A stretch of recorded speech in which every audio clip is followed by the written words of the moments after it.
Paramount has announced, aka the Viacom, under the Viacom umbrella, that Showtime boxing is no more, ceased to exist.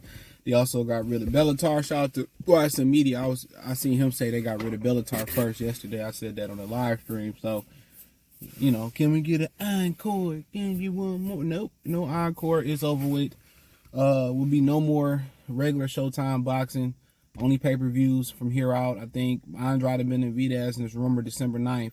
This might be the last show of Gervonta Davis taking on Isaac Cruz. Now, once again, I told y'all Steven Espinoza from the first interview he did this year, talking about the rumors about how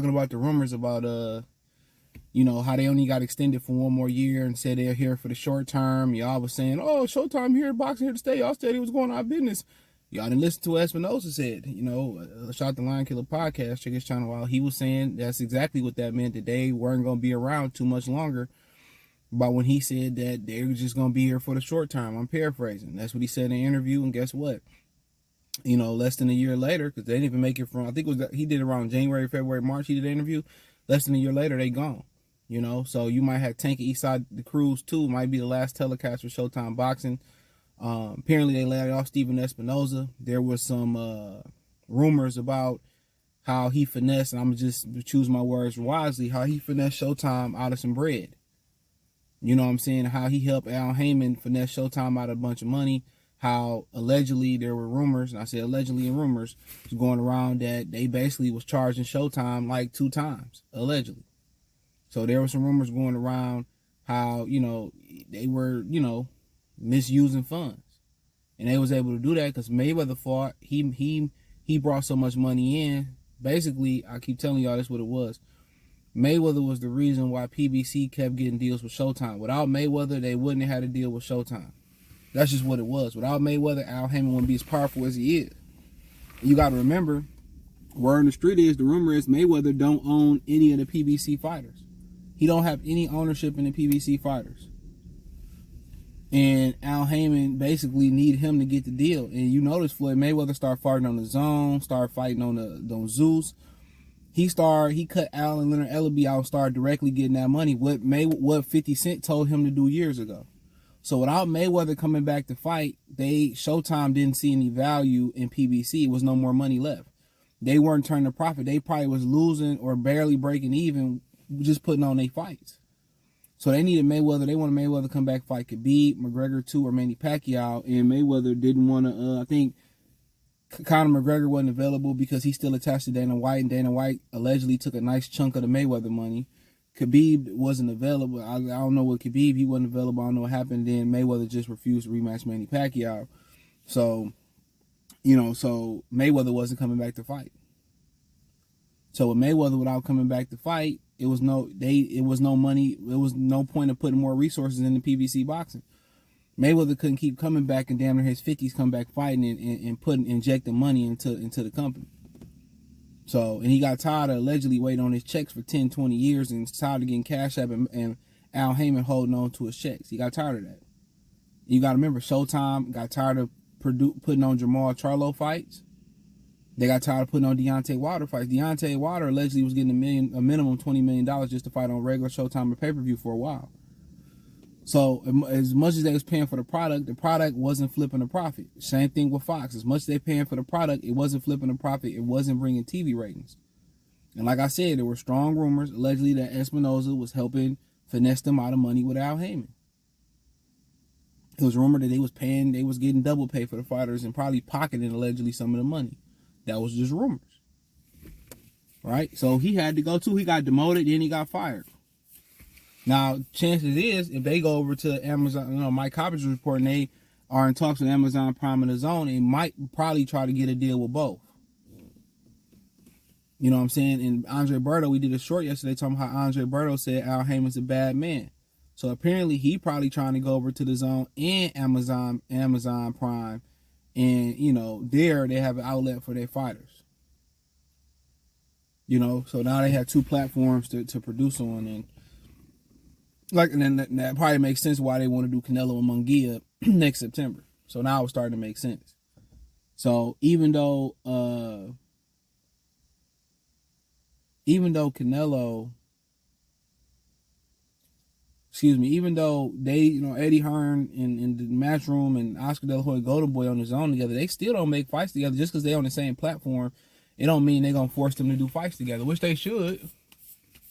So, but that's what he in talks to do right now. So it ain't no, as far as we know, it ain't no deal for sure signed.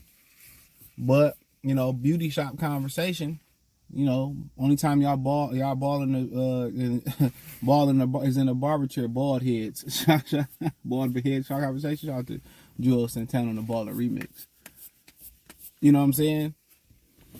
But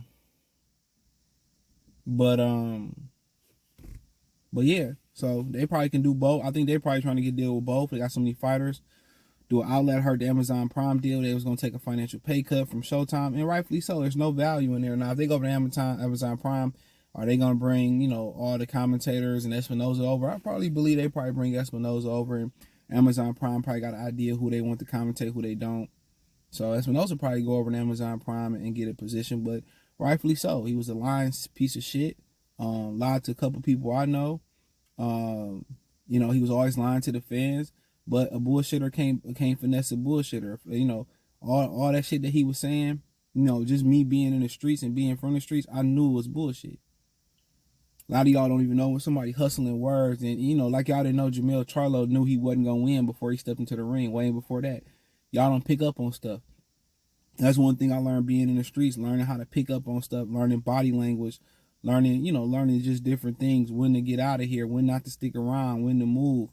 A lot of y'all, when somebody bullshit, when somebody lying, when somebody, a lot of y'all don't pick up on some of that body language and some of that just body logistics and all that bull jive.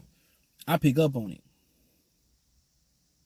And I know when he lying and when he talking. I'm listening to what he's saying. I'm comprehending what he's saying, and he's constantly, how can I say it? He's constantly, contradicting himself in a lot of his statements. And hopefully Al Heyman take him with him. But you know how cutthroat the business is. Al Heyman eat his young, chew him up, and spit him out.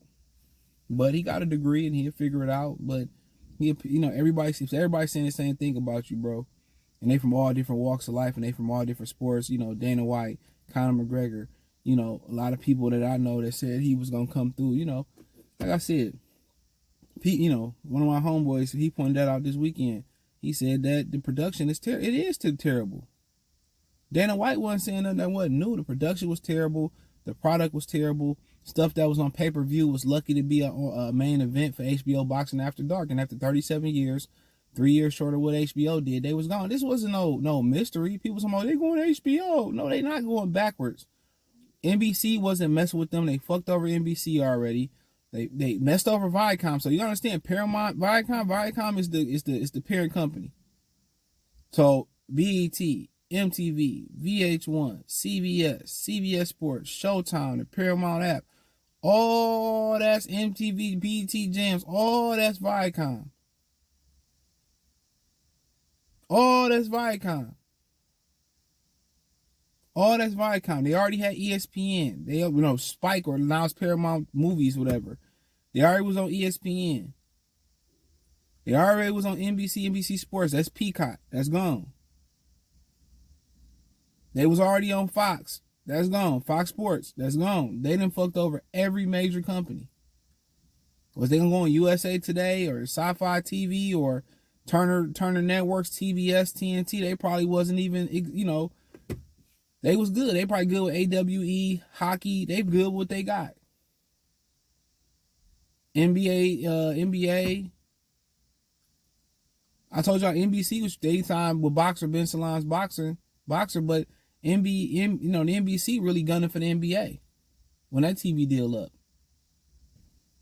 But it's a good thing that it's over with, because the product they was putting on, it was worthless. 2 years in a row, they closing out the year without respectable boxing in the fall. Fall is when boxing rises the best. So at the end of the day, when people follow to the zone and people follow the Amazon Prime, they don't have nobody I care to see to pay for a subscription.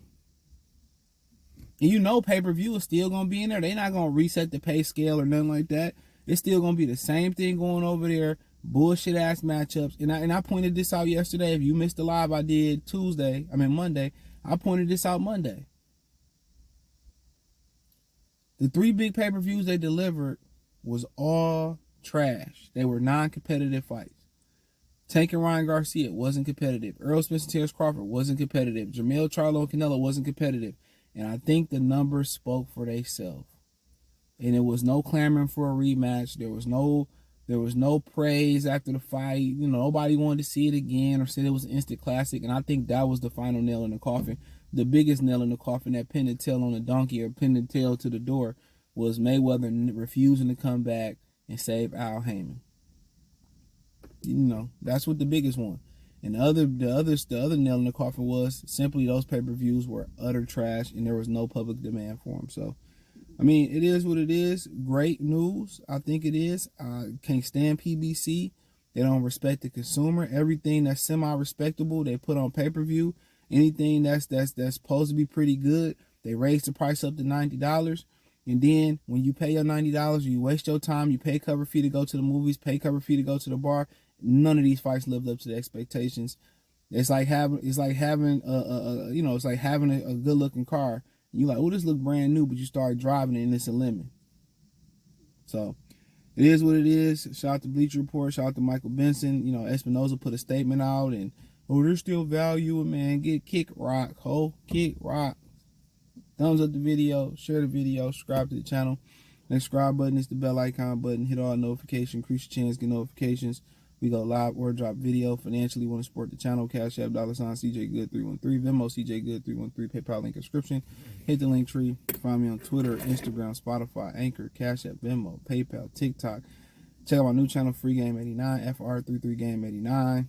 Also check out my Detroit channel, Mercy Sports Talk. Both those links in the link tree and both those links in the description. Peace.